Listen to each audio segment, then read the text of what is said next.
우리 아모스서는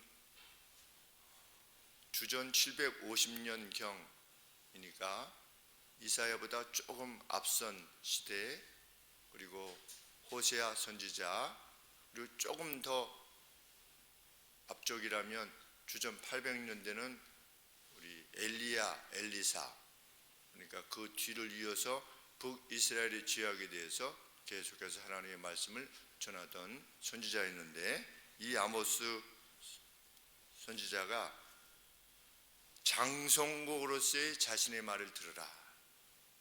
지금 내가 장송곡을 부르고 있는 중이다. 아주 비통한 마음으로 이스라엘 백성들에게 선언하고 있음을 보게 됩니다. 2절 말씀에 보시면 애가로 지은 1절에 이 말을 들으라. 덜쥐라고 되어 있는데, 이 애가가 이 장송곡 할 때 막 하는 그러한 표현입니다.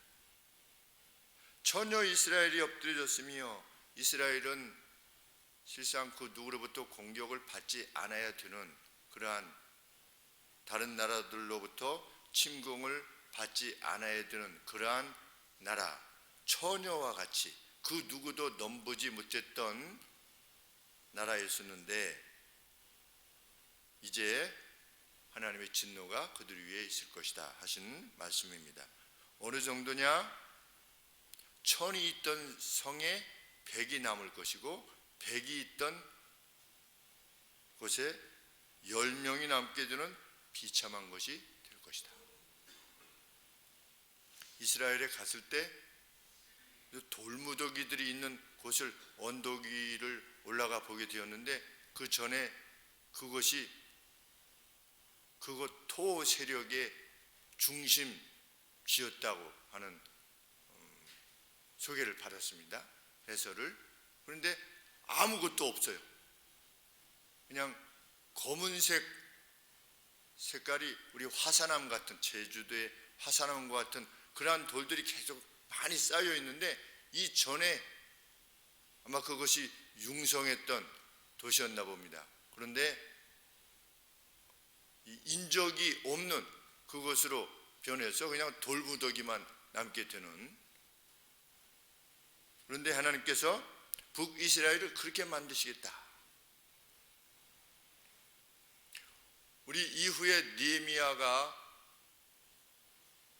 명확히 기록한 바대로 예루살렘 안에 들짐승들이 살게 되어서 그 안에 머물게 되는 것 자체가 어떤 하나님 백성으로서의 헌신이 되어질 만큼 예루살렘이 초토화됐다는 것을 알게 되는데, 그 전에 이미 아시리아에서 북이스라엘이 초토화됐다는 것을 감안해 보면 100명 중에 10명이 남고 10명 중에 1명이 남았다고 하는 것이 무엇을 의미인가를 알게 됩니다.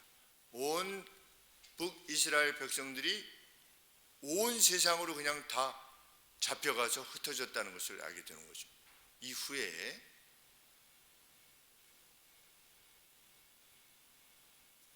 왜 그런 일이 있을 것이냐?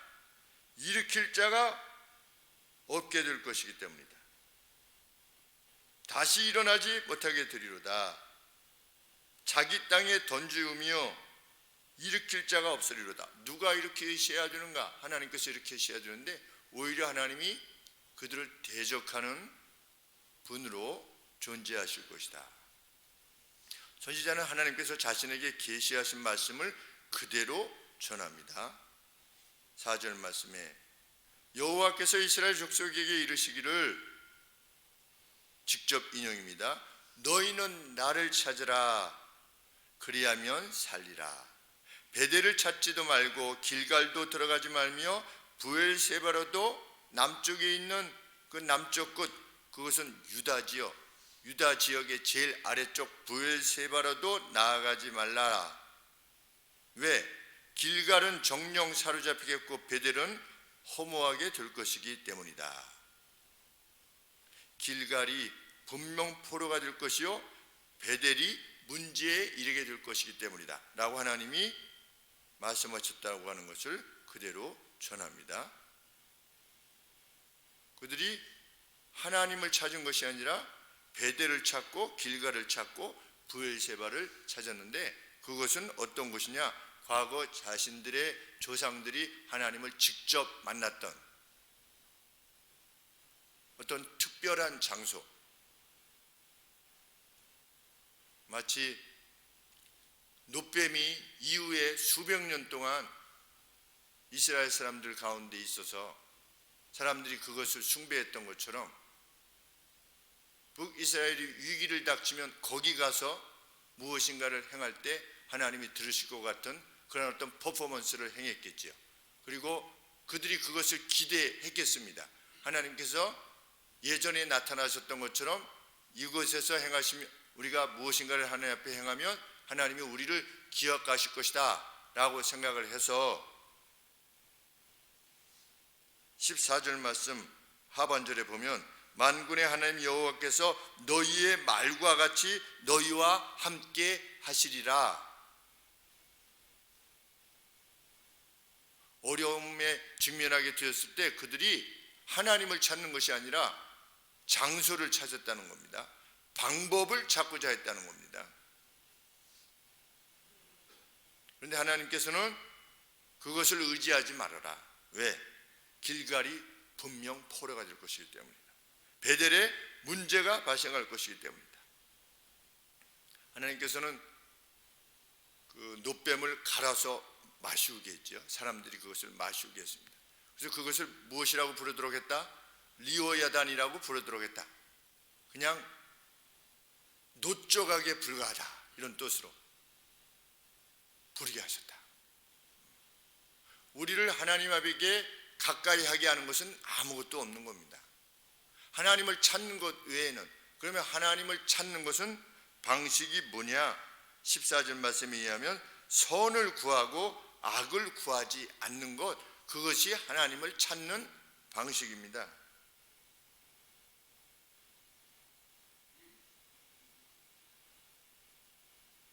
그러면 성경에서 계속해서 선이라고 모호하지요. 선이라고 하는 것이 선을 구하고 악을 구하지 않는 것이다. 성경에서 선이라고 하는 것은 과연 무엇인가? 전체적인 내용을 볼 때 나의 그 어떤 이바지를 통해서 상대가 유익하게 되는 것을 선이라 하게 됩니다. 성경이 말하는 선이라고 하는 것은 내가 그 어떤 것을 행함으로 상대가 유익을 얻게 되는 것, 나의 어떤 희생과 헌신을 통해서 상대가 유익을 얻게 되는 것, 그것이 하나님을 찾는 방식이다. 하나님께서 그렇게 가르쳐 주셨는데, 이 내용들을 보면 북이스라엘 백성들이 한결같이 그 하나님의 법에서 떠났다고 하는 것을 알게 됩니다. 하나님은 이렇게 말씀하셨습니다. Not but, 이렇게 하지 말고 이렇게 해라. 베델을 찾지 말고 누굴 찾아라? 하나님을 찾아라. 여호와를 찾아라. 그러면 살게 될 것이다. 그렇지 않으면 하나님께서 어떻게 하실 것이다? 불과 같이 폭발하실 것이다. 6절 말씀에 불같이 요셉의 집에 브레이크 포스라고 하는 단어를 사용했습니다. 그냥 불과 같이 확 임하게 되시는, 정말 그렇게 임하지 않았습니까? 주전 722년에 남쪽에 유다 왕도 눈알이 뽑히는, 그러한 왕의 눈이 뽑히는, 그리고 자기가 보는 앞에서 그냥 왕자들이 다 죽임을 당하게 되는. 무엇 때문에 그랬느냐? 그들이 행했던 악 때문에 그러하였다. 그런데 베델을 사르시는 하나님의 진노를 그 누구도 끄지 못할 것이다. 6절 말씀에 베델에서 그 불들을 끌 자가 없을까 하노라. 그러면 하나님께서는 왜 북이스라엘에 대해서 그렇게 진노하셨는가? 공법을 인진으로 변하며, 이 인진이 이렇게 보니까 쑥이랍니다. 쑥. 정의를 쑥으로 변하며, 이게 무슨 뜻이겠는가? 정의를 아주 쓰디쓴 것으로 만들어 놓은 겁니다. 정의는 원래 공평이라고 하는 것, 정의라고 하는 것은 누구라도 공평이 이루어지게 되면 어떻습니까? 마음이 즐겁고 행복하고 그렇지 않습니까?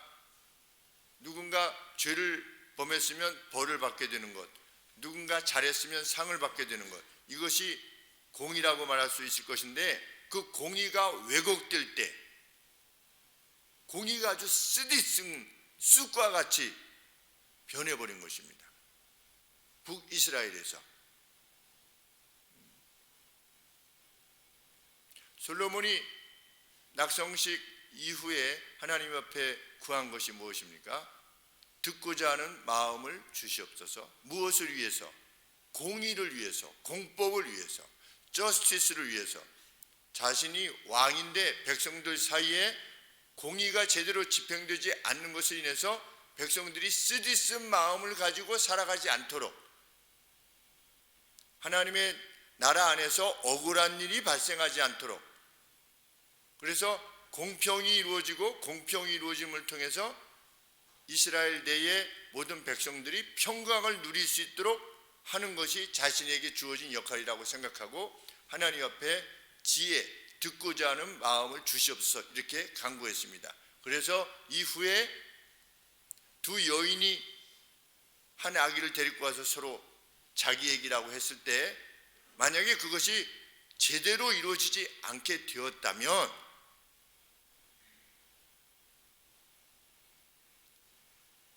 그 얼마나 힘든 그러한 모습이 이스라엘의 모습이라면, 솔로몬이 가령 예를 들어서 나도 잘 모르겠다, 그건 니네들이 알아서 가서 해결하라, 만약에 이렇게 했다고 할 것 같으면 이스라엘 안에 평강이 어떻게 있을 수 있겠습니까? 정말 솔로몬의 언급 그대로 너 서로 자기 거라고 그러니까 둘로 갈라서 줘, 그래가지고 정말 둘로 갈라서 줬어요. 그래가지고 그 소문이 이스라엘에게 퍼진 겁니다. 이렇게 해서 둘이 갔는데 왕이 서로 자기 거라고 그래서 둘을 잘라가지고 반절씩 줬대. 만약에 이렇게 이스라엘의 소문이 돌게 되면 그 이스라엘을 하나님의 나라라고 볼 수 있겠는가? 그래서 솔로몬이 그렇게 구한 것 아니겠습니까? 공의가 이루어지는 것을, 저스티스가 이루어지는 것을 가장 최고의 하나님 나라의 법으로 추구할 바로 솔로몬이 이해하고 있었던 것입니다. 그런데 솔로몬 이후에 나라가 갈라지고 나서 북이스라엘의 이 공의의 시스템이 망가지고 말았다는 겁니다. 무엇 때문에? 이들이 지니고 있던 악 때문에. 그래서 7절 말씀에 보면 의로움을 땅에 내던졌다. 정의를 땅에, 의로움을, righteousness를 땅에 내던졌다.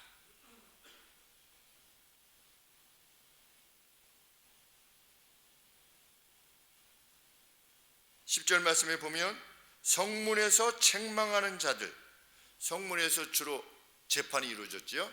성문에서 내리는, 공적으로 내리는 그 재판을 어떻게 한 겁니까? 미워한 것입니다.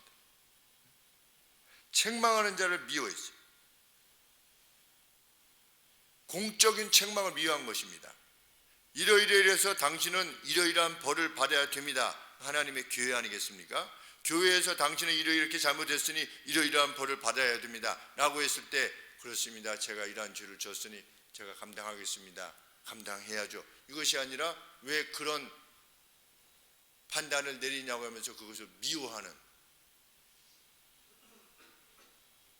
그리고 정직히 말하는 자를 싫어하는도다, 신실함으로 말하는 자를 혐오하는도다. 여기서 신실하게 말하는 자는 누구겠습니까? 아모스 선지자 자신이겠죠.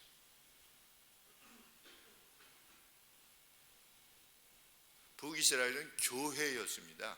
그런데 교회 내에 이런 일이 일어났다는 것입니다. 선지자를 혐오하고 예수님의 말씀에 의하면 선지자들을 다 죽였습니다. 오늘의 교회들이 명설교들을 찾으려고 자신들의 마음을 즐겁게 해주는 설교들을 찾으려고 하는데, 우리 이 성경에 보면 백성들의 마음을 즐겁게 해주는 그러한 설교는 여러분 보시면 있습니까? 거의 없지요. 모세가 와서 오늘 설교를 한다면, 강단에서 설교를 한다면 은혜 받았습니다 라고 과연 말할 수 있을 것인가? 아모스 선지자가 와서 오늘날 설교할 때 교회에 이러이러한 점, 이사야 선지자가 와서 설교한다면 어디 이사야 선지자 66장 이 기록의 내용 중에 이건 참 재밌다 이런 내용이 있습니까? 없지요. 이사야 선지자가 와서 설교하셨으면 좋겠다 이런 느낌이 듭니까? 전혀 들지 않습니다.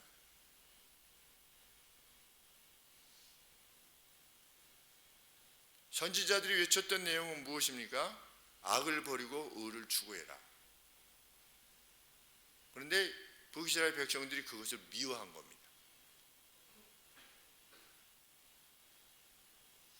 그리고 멸망했습니다.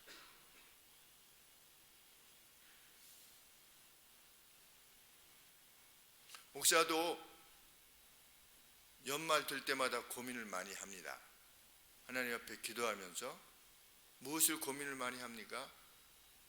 우리 누가 직분자의 성경에 비추어 봐서 직분에 합당한가를 고민하게 됩니다. 고민의 내용은 무엇입니까? 이것이 공의로운 것이냐, 누구에게도 공평하다라고 인정이 되어지는 것이어야만 하기 때문에 가장 스트레스가 되는 시간입니다. 연말이.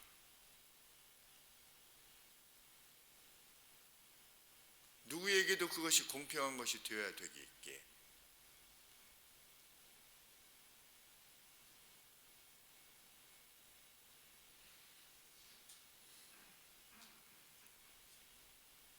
선지자는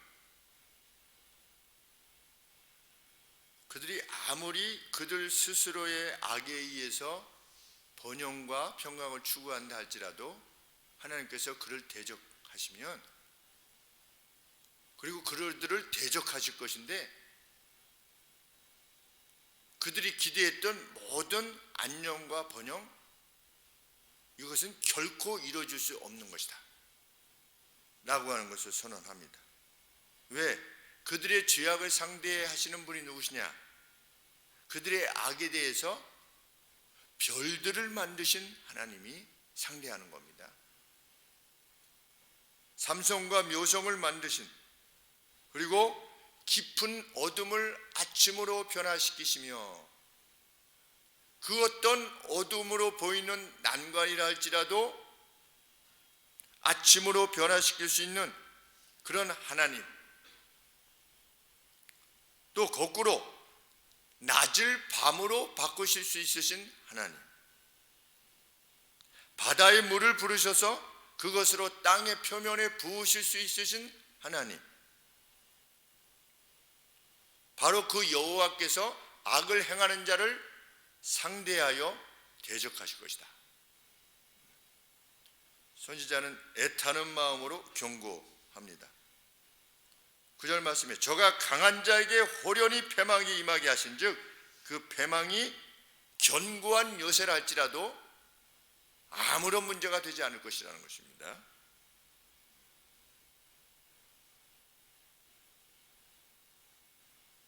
그들의 구체적인 죄들은 계속해서 열거되고 있습니다.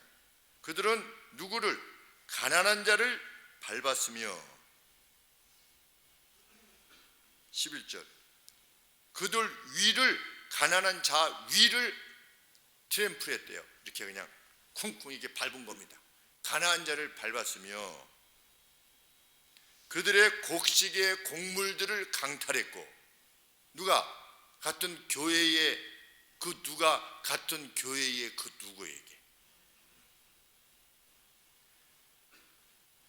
그런 그들이 잘 다듬어진 돌로 집을 짓고자 했고 또 아름다운 곳에 즐거운 포도원을 세우고자 했지만 결단코 그들이 그 집에서 거하지 못할 것이며 그 포도주를 마시지 못하게 하실 것이다. 누가? 하나님께서.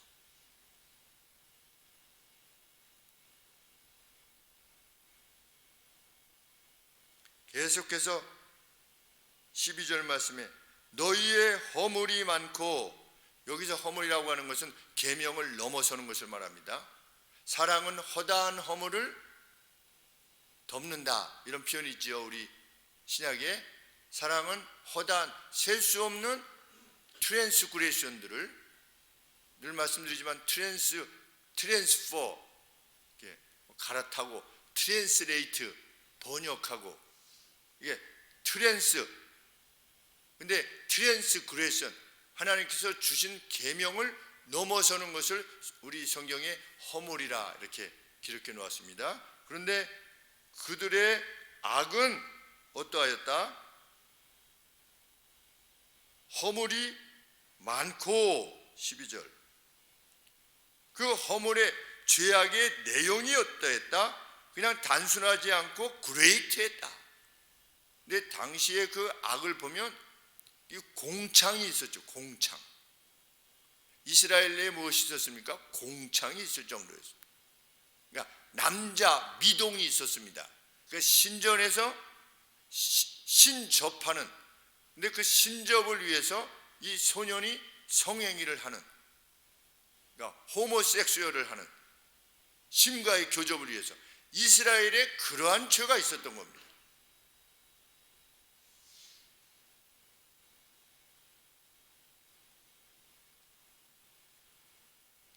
이런 말씀에 미치게 되면 오늘이라고 하는 세상이 정말 코로나라고 하는 이것이 그냥 우연히 온 것일까? 중국에서 무슨 우한 연구소에서 이렇게 해가지고서 온 것일까? 그것이 이유의 전부일까? 전 세계가 이 연병으로 인해서 고통당하는 것이 정말 그것 자체만일까 생각해 보게 됩니다.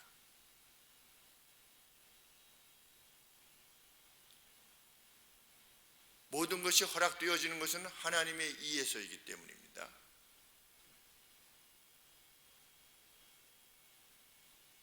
그들은 무엇을 했냐? 의인들을 학대하며 오히려 의로운 자가 학대를 당하는, 뇌물을 받고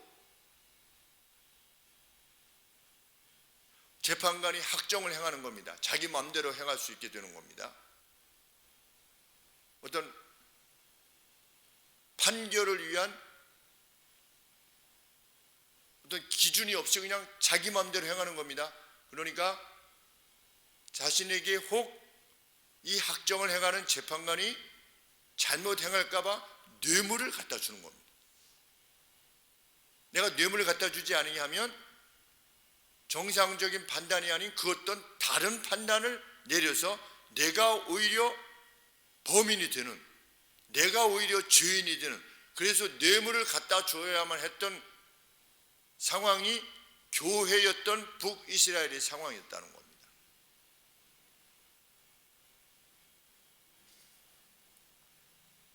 재판에 있어서 가난한 자를 밀어내며 성문에서 궁핍한 자를 억울하게 하는 자로다. 그래서 결국은 북이스라엘이 어떤 상태가 되었다? 13절에 이러한 때에 지혜자가 잠잠하니, 왜냐하면 악한 때이기 때문이다. 신중한 사람들조차도 바른 말을 행하기를 꺼려하는, 바른 말 했다가 그저 당하게 되는 그러한 상황이 되어서 그냥 침묵하고 마는 그런 사회였다. 결코 하나님의 나라라 부를 수 없는 상황이었다.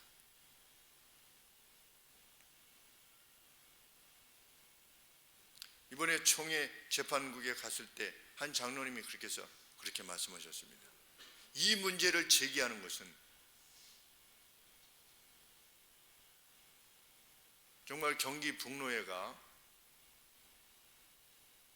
참 이 어려운 때에 이 문제를 제기해서 문제를 해결하기 위해서 힘을 다한 것에 대해서 우리가 쉽게 판단해서는 안 될 것이며, 경기 북노회 회원들의, 노회 목사들의 그 수고와 헌신을 기억해야 될 것입니다. 그렇게 말씀하셨습니다.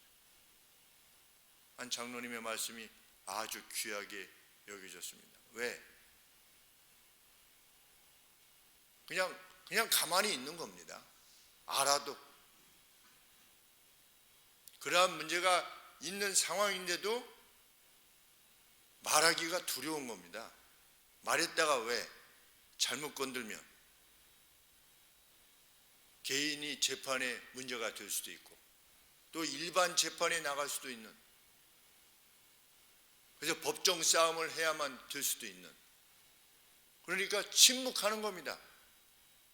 한 20년 전만 해도 결코 있을 수 없는 일입니다. 동성애를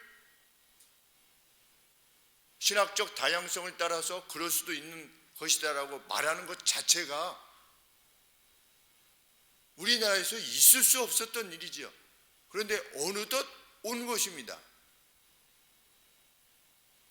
여성안수 문제도 벌써 다 왔습니다. 이제 몇 구단 안 남았습니다.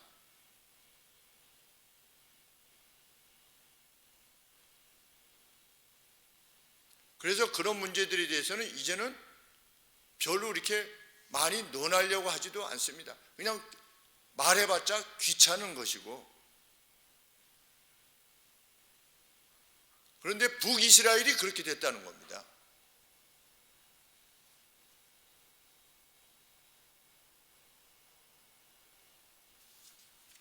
이런 때에 지혜자가 잠잠하나니 이는 악한 때이기 때문이다. 정말 악한 때가 됐습니다. 악한 때가.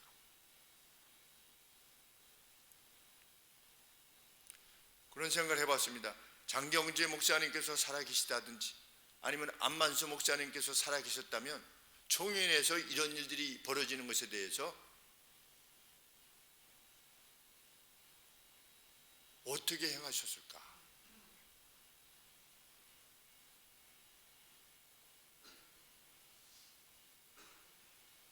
그래서 왜 이전에 이미 이 일들이 수년 전에 이루어지고 있었었는데 왜 지금 와서 이 문제를 삼는 것입니까? 라고 하는 이 제기가 있었습니다. 그럴만 하지요.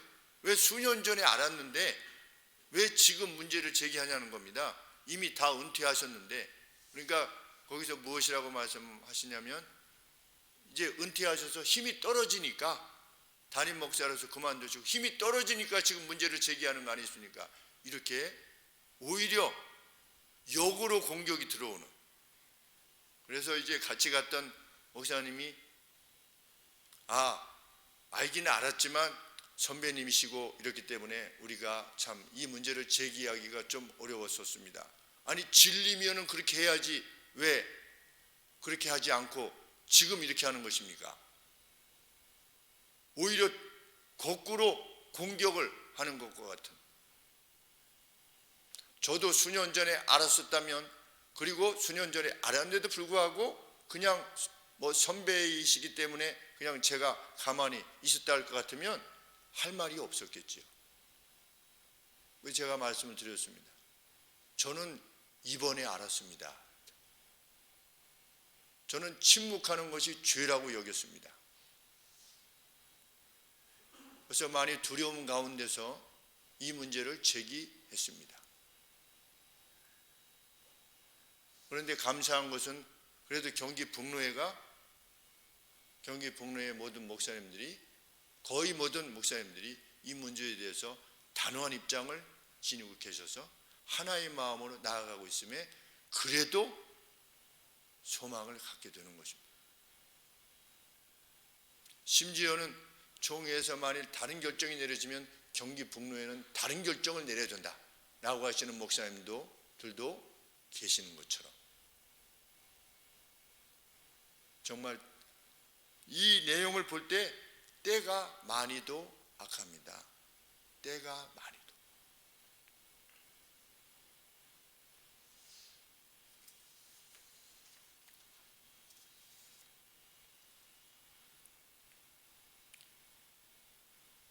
선지자는 마지막까지 애타는 마음으로 호소합니다. 호세아 선지자, 이사야 선지자와 더불어서 경고하는 것입니다. 그러면서 다시금 호소합니다. 너희는 살기 위하여 선을 구하고 악을 구하지 말지어다. 만군의 하나님 여호와께서 너희의 말과 같이 너희와 함께 하시리라. 어떻게 하면 여호와께서 우리와 다시 함께 하실 것인가? 선을 구하고 악을 구하지 않는 것입니다. 15절 너희는 악을 미워하고 선을 사랑하며. 어떻게 보면 참 공허한 말 같고 아주 애매모호한 말 같습니다. 선을 행하고 악을 미워해라. 참, 그 기준은 무엇입니까? 하나님의 말씀입니다.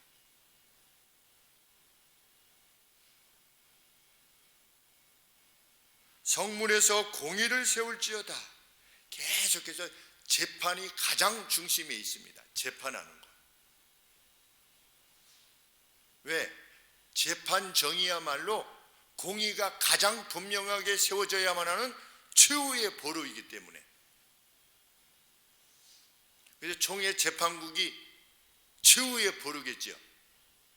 노예 재판국이 최후의 보루일 것이며, 여기서 하나님의 공의가 이루어져. 하나님이 악이라고 하는 것을 악으로, 하나님이 의로운 것이라고 하는 것을 의로움으로 인정하는 그러한 노예와 그러한 총회가 될 때, 그러한 교회가 될 때 하나님께서는 그들과 함께 하실 것입니다.